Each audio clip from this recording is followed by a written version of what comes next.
यह कहानी शाहजहां और उनकी प्रेमिका मुमताज की अमर प्रेम कहानी है। मुगल बादशाह शाहजहां और मुमताज महल की प्रेम कहानी इतिहास की सबसे सुंदर और अमर प्रेम कहानियों में से एक है। शाहजहां, जिनका असली नाम खुर्रम था, अपने पिता जहांगीर की तरह एक शक्तिशाली शासक थे, लेकिन उनकी जिंदगी का सबसे खूबसूरत हिस्सा उनकी बेगम मुमताज महल थी, जिनका असली नाम अर्जुमंद बानो बेगम था। शाहजहां और मुमताज महल की पहली मुलाकात बचपन में हुई थी और तभी से उनके दिलों में एक दूसरे के लिए खास जगह बन गई थी। जब शाहजहां ने 1612 ईस्वी में मुमताज से विवाह किया, तब उन्होंने उन्हें अपने सबसे प्रिय बेगम बना दिया। मुमताज न केवल शाहजहां की पत्नी थी, बल्कि उनकी सबसे करीबी मित्र और विश्वास पात्र भी थी।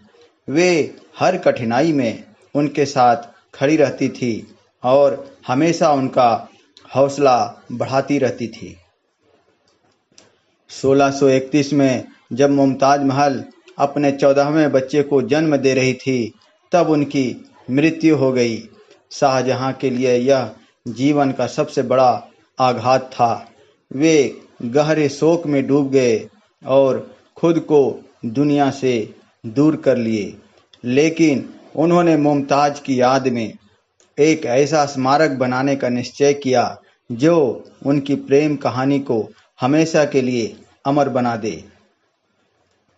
शाहजहां ने दुनिया के सबसे बेहतरीन कारीगरों और वास्तुशिल्पियों को बुलाया और यमुना नदी के किनारे सफ़ेद संगमरमर से ताजमहल का निर्माण शुरू किया। इस खूबसूरत मकबरे को बनाने में लगभग 22 साल लगे और यह प्रेम का एक अद्भुत प्रतीक बन गया। कहा जाता है कि शाहजहां ने ताजमहल को इस तरह बनवाया कि चांदनी रात में यह चमकता हुआ दिखाई देता और इसकी सुंदरता देखने ही लोग दिलों में प्रेम और श्रद्धा की भावना जाग उठती थी। शाहजहां के अंतिम समय बहुत ही दुखद बीता था। उसके बेटे औरंगजेब ने उन्हें बंदी बना लिया और आगरा के किले में कैद कर दिया था। यहाँ से वे जीवन के अंतिम वर्षों तक ताजमहल को दूर से ही निहारते रहते थे। 16